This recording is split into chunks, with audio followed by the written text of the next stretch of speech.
आपने जब सवाल पूछा अनुराग भदौरिया से, तो अनुराग भदौरिया ये बताने लगे कि सरकार ने क्या क्या काम किए थे इनके समय में। देखिए, सरकार काम करती है, सरकार काम करेगी, उसकी जिम्मेदारी है, लेकिन सरकार रोजगार सृजन के लिए अगर निजी क्षेत्र के निवेश राज्य में लेकर के नहीं आएगी तो रोजगार सृजन कैसे होगा। 17.4 बेरोजगारी की दर थी अखिलेश यादव जी के शासनकाल में, और ये बेरोजगारी भत्ता बांटते थे, और आज उत्तर प्रदेश की बेरोजगारी दर आज राष्ट्रीय औसत से नीचे 2.3 पहुंची है। ये कारण है कि उत्तर प्रदेश में आज निवेश आ रहा है, उत्तर प्रदेश में इंडस्ट्री आ रही है। मैं उदाहरण के तौर पर बताता हूँ, 2 मोबाइल मैन्युफैक्चरिंग या मोबाइल असेंबलिंग यूनिट केवल थी उत्तर प्रदेश में अखिलेश यादव जी के शासनकाल तक।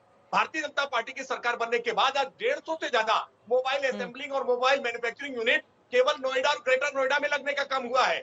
सैमसंग की यूनिट, जिसको अखिलेश यादव जी दावा करते हैं कि अपने शासनकाल में लाए, वो केवल इनके घूसखोरी और भ्रष्टाचार के कारण वापस लौट गई थी। योगी आदित्यनाथ जी की सरकार बनने के बाद जब हमने भरोसा दिलाया तो सैमसंग वापस लौट करके आई, और उत्तर प्रदेश में आज सबसे बड़ा भारत का प्लांट सैमसंग ने लगाया है। आज आपके हाथों में जो मोबाइल है, ये सारे मोबाइल मेक इन इंडिया के प्रधानमंत्री जी के आज नारे के साथ आज देश के भीतर बन रहे हैं, और देश में भी सबसे ज्यादा उत्तर प्रदेश में बन रहे हैं। पूरे देश भर का मोबाइल मैन्युफैक्चरिंग जो पूरा इंडस्ट्री है उसका 60%, तकरीबन 60%, बिल्कुल। ये उत्तर प्रदेश की बदली हुई तस्वीर है, लेकिन अनुराग भदौरिया को दिखाई नहीं देगी, क्योंकि इन्होंने जो चश्मा पहन रखा है वो चश्मा।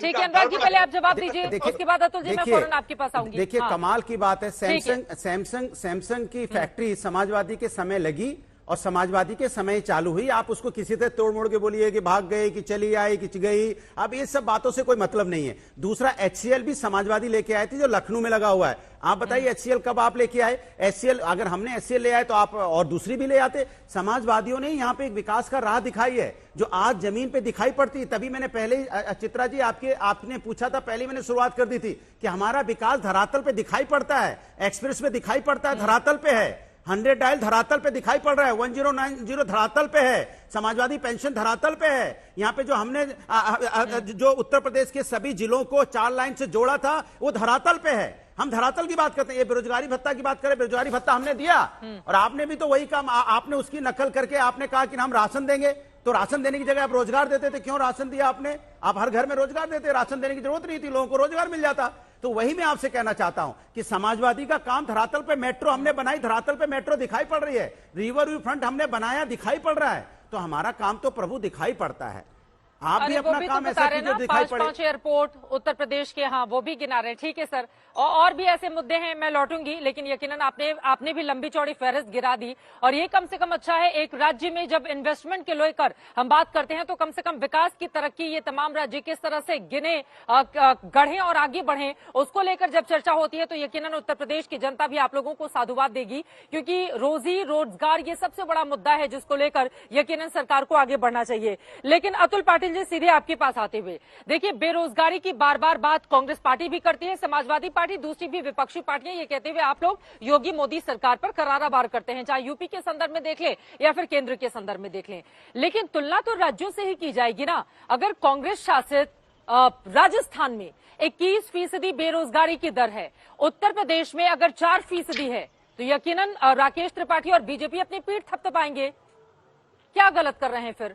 आप लोग ही एक ऐसा मॉडल दे देते जिसके बाद आप लोग कहते हैं कि यूपी की सरकार ऐसा करके दिखाए, लेकिन एक मॉडल स्टेट के तौर पर धीरे धीरे ही सही कन्वर्ट होता हुआ क्या उत्तर प्रदेश नजर आ रहा है, और आज उसी की तस्वीर लखनऊ से भी सामने आई है। चित्रा जी, अगर ऐसा हो जाए तो बहुत अच्छा होगा, और कांग्रेस से ज्यादा खुश कोई नहीं होगा। पीठ थपथपाने में हम सबसे आगे रहेंगे, लेकिन वास्तविकता क्या है? मैं महाराष्ट्र से आता हूं। हर कोई दूसरे घर का व्यक्ति, यूपी का और बिहार का, वो महाराष्ट्र के मुंबई, नागपुर, नासिक, पुणे में काम करता है। हमने देखा है जो आज भी पैरों के निशान जो है यूपी के और बिहार के लोगों के, आज भी हाईवेज पे है, जो दिल्ली से मुंबई से गए हैं, रेलवे पे कटे हैं, वो आज भी है। ये ऐसा क्यों है? मैं आज देख रहा था तो पन्ने खत्म नहीं हो रहे Chitra ji, law and order situation के, एनसीआरबी के, यूएनएचआरसी के डेटा, ह्यूमन राइट्स कमीशन का डेटा, पन्ने खत्म नहीं हो रहे लॉ एंड ऑर्डर सिचुएशन के। सबसे बड़ी बात जो है वो बात ये होती है कि लॉ एंड ऑर्डर सबसे अच्छा होना चाहिए, एकता होनी चाहिए, और इंफ्रास्ट्रक्चर अच्छा होना चाहिए। ये प्री रिक्विजिट है। अभी इन्होंने ये इवेंट करने का जो काम है, ये महाराष्ट्र में किया, गुजरात में किया, यूपी में भी कर रहे, अच्छी बात है, ये आने चाहिए इन्वेस्टमेंट, इससे कोई दो मत रखने की जरूरत नहीं है।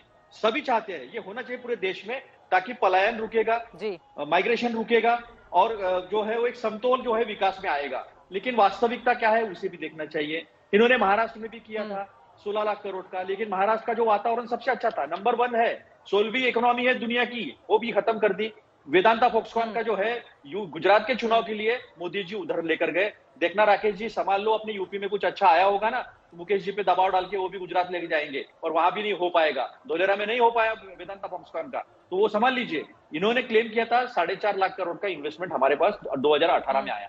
2018 से 2022 तक लॉ एंड ऑर्डर सिचुएशन इतनी खराब थी, violation against women, crime against women सबसे हाईएस्ट, कस्टोडियल डेथ सबसे हाईएस्ट, सबसे ज्यादा एनकाउंटर इन्हीं के यहाँ। इसी से पता चलता है लॉ एंड ऑर्डर सिचुएशन क्या है।